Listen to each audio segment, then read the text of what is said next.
बच्चों, आज हम आपका ग्रामर का हिंदी व्याकरण का पार्ट पहला पढ़ेंगे और आपकी क्लास दूसरी क्लास है, इसलिए दूसरी के जितने भी बच्चे हैं ये सब अपने ग्रामर की बुक, व्याकरण की बुक को खोल कर रखेंगे और उसमें से ही पढ़ेंगे, देखते भी जाएंगे और पढ़ते जाएंगे और समझते भी जाएंगे। तो आज हम आपका अध्याय 1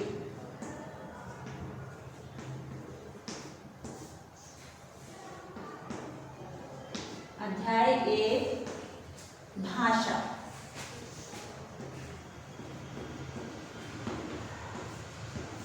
ये पढ़ेंगे। ठीक है, अध्याय 1 भाषा पढ़ेंगे। भाषा का मतलब होता है लैंग्वेज। ठीक है, सबसे पहले भाषा का हमारे जीवन में बहुत महत्वपूर्ण स्थान है। इसके द्वारा ही हम अपने विचारों को एक दूसरे तक पहुंचाते हैं, उन्हें समझते हैं। अगर भाषा नहीं होती तो हम अपनी इच्छा या विचार दूसरों तक नहीं पहुंचा सकते। भाषा एक ऐसा माध्यम है जिसके द्वारा हम अपने विचारों को दूसरों तक पहुंचाते हैं, दूसरे भी अपने विचारों को हमारे तक पहुंचाते हैं। तो भाषा की परिभाषा क्या हो गई? अब इसकी परिभाषा क्या हो गई? भाषा की परिभाषा हुई, भाषा विचारों को आदान प्रदान करने का एक साधन है। ठीक है, इसमें आपका कुछ और तरीके से दिया है। तो भाषा वह साधन है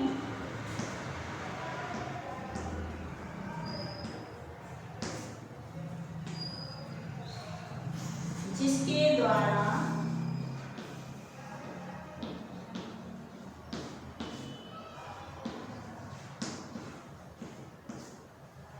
हम अपने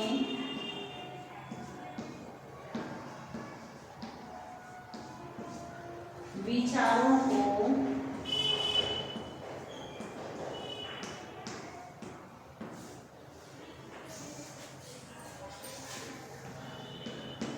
एक दूसरे तक पहुंचाते हैं।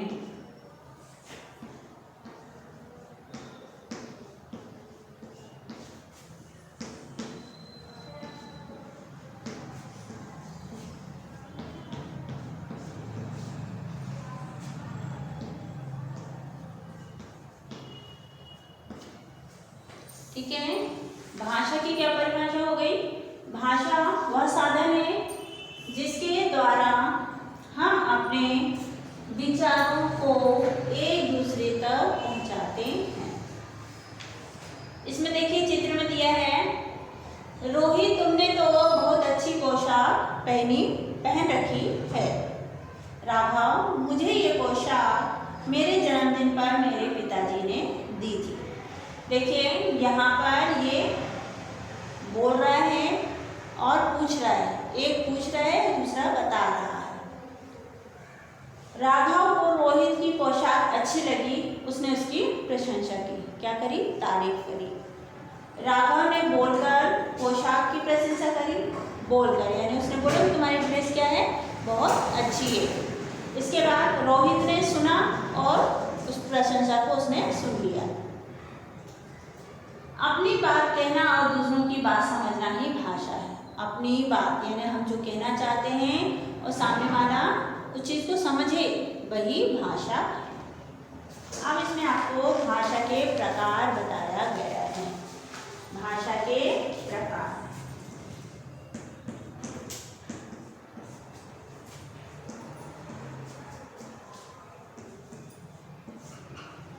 भाषा 2 प्रकार की होती है। कितने प्रकार की होती है? 2 प्रकार की। मौखिक भाषा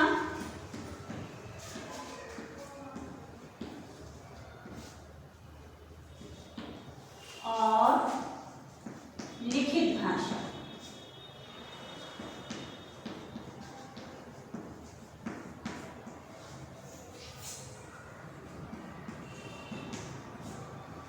ठीक है, भाषा कितने प्रकार की होती है? 2 प्रकार की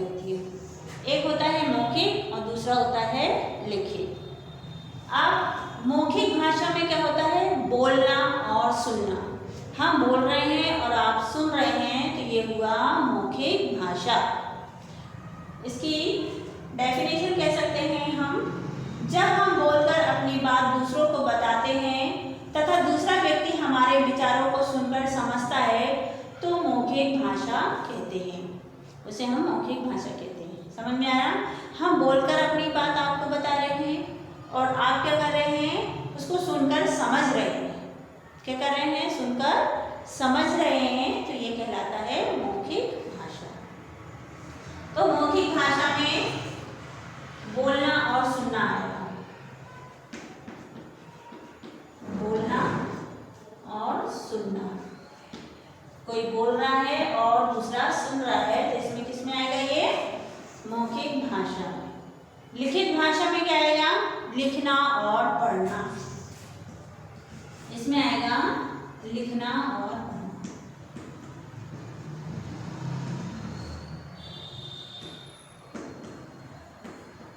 ठीक। अब अभी हमने आपको मौखिक भाषा बताया कि हम अपनी बातों को बोलकर बताते हैं और दूसरा उस व्यक्ति उसको समझता है। लेकिन लिखित भाषा में क्या होता है? उल्टा होता है। इधर देखिए, जब हम अपने विचार लिखकर दूसरे व्यक्ति के समक्ष प्रकट करते हैं और वह व्यक्ति उसे पढ़ता है और उसको समझता है, वहाँ कहलाती है लिखित भाषा। आ रहा समझ में?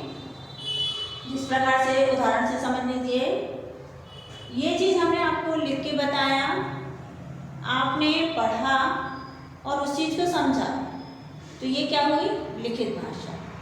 यही चीज़ अगर हम आपको बोल रहे हैं तो आप क्या कर रहे हैं? सुन रहे हैं। हम यहाँ बोल रहे हैं, आप सुन रहे हैं, तो वो कहलाएगी मौखिक भाषा। तो मौखिक भाषा में हम बोलते हैं और जबकि लिखित भाषा में लिखते हैं और हम पढ़ते भी हैं। लिखते हैं और पढ़ते हैं। हम लिख रहे हैं, आप वहाँ से पढ़ रहे हैं, तो ये लिखित भाषा है। पहले जितने बच्चे बोलकर एक दूसरे को अपनी बात समझा रहे हैं तथा समझ रहे हैं, ये पहला चित्र है। इसमें दोनों लड़कियां आपस में बात कर रही हैं और एक दूसरे की बातें समझ रही हैं। ये आपको उदाहरण के द्वारा स्पष्ट किया जा रहा है। लिखित भाषा में यहाँ देखिए, टीचर लिख रहा है बोर्ड पे, बच्चे उसे पढ़ रहे हैं और समझ रहे हैं। दूसरे चित्र में अध्यापिका ब्लैक बोर्ड पर लिखकर अपनी बात बच्चों को समझा रही है। समझ में आ रहा है? लिख दी है और इसके बाद एक्सप्लेन कर रही है, समझा रही है, तो ये हुआ आपका लिखित भाषा। कुछ पशु पक्षियों की बोलियां को पढ़ो। यहाँ पर बहुत से पशु पक्षी हैं, जानवर हैं, उनकी बोलियां दी गई हैं, आप उसको पढ़ लेंगे। बिल्ली म्याऊं म्याऊं करती है। बिल्ली कैसे बोलती है? म्याऊं म्याऊं। मेढक टरटर करता है, घोड़ा हिनहिनाता है, कुत्ता भौं भौं करता है, कौवा कांव कांव करता है, चिड़िया ची ची करती है, बकरी में करती है और बदक ट्वें ट्वें करती है। तो ये सारे पशु पक्षी दिए हैं और उनकी भाषाएं दी हैं, वो आप पढ़ लीजिए। अब इसके नीचे आप सही विकल्प में आइए, पेज नंबर 7 पे। भाषा होती है, कितने प्रकार की होती है भाषा? बताइए कितने प्रकार की होती है? अभी हमने पढ़ा।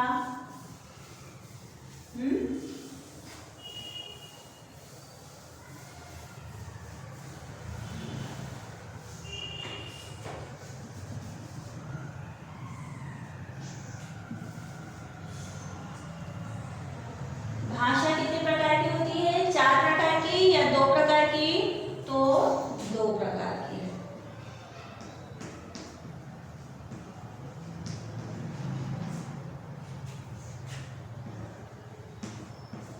ये आपका पेज नंबर 7 का है।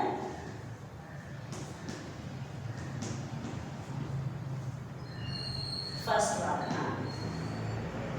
दूसरा है, जब हम अपनी बात मुंह से बोलकर बताते हैं तो वह कहलाती है, क्या कहलाती है?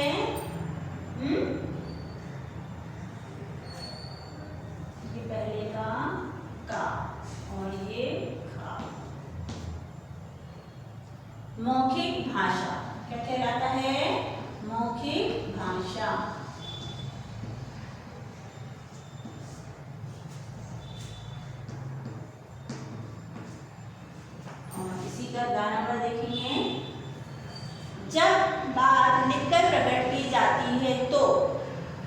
पढ़कर समझा जाता है या उसे सुनकर समझा जाता है। जब लिखी हुई भाषा होती है तो हम क्या करते हैं, उसे पढ़कर समझते हैं। तो इसमें आएगा उसे पढ़कर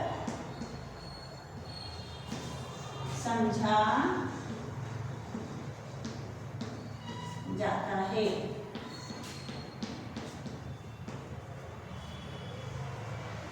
ठीक, अब आप पेज नंबर 8 पे आ जाएं।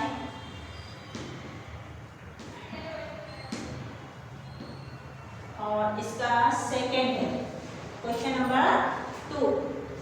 शब्द आपको दिए हैं और आपको खालिस्तान उन शब्दों से को देखकर ही भरना है। खालिस्तान का हमारे जीवन में बहुत महत्वपूर्ण स्थान है। तो पहले वाले में आ जाएगा भाषा। क्या आएगा, भाषा।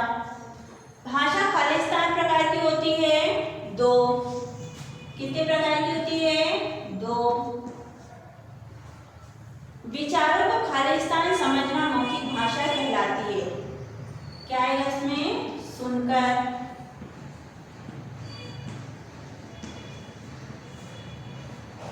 और विचारों को लिखकर प्रकट करना खालिस्तान कहलाता है लिखित भाषा। इसको हम यहाँ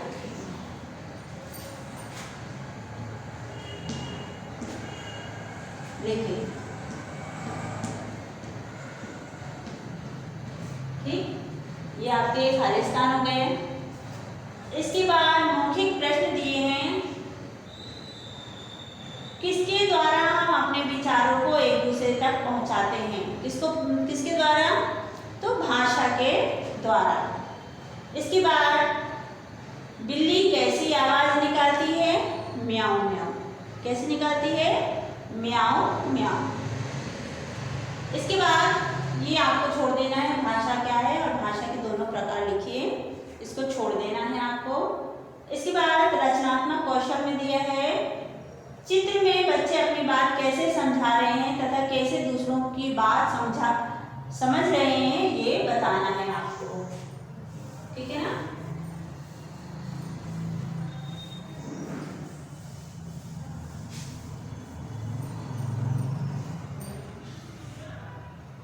पहले चित्र में देखिए, बच्चा एक किताब लेके बैठा है। इसका मतलब क्या हो रहा है?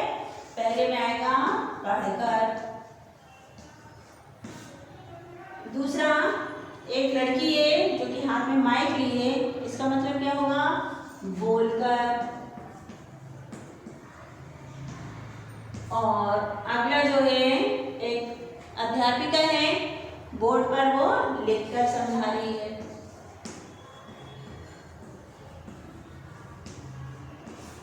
तो ये सारा कुछ आप अपनी बुक में ही फिल करेंगे, आपको कॉपी बनाने की आवश्यकता नहीं है। ठीक है ना। जो भी ग्रामर का है हमारा वो सब बुक में फिल करेंगे, सिर्फ आपको समझना है और बुक में फिल करना है, कॉपी बनाने की जरूरत नहीं है। ठीक है। अगली वीडियो में हम अगला पार्ट अध्याय 2 वो पढ़ेंगे। ठीक है ना।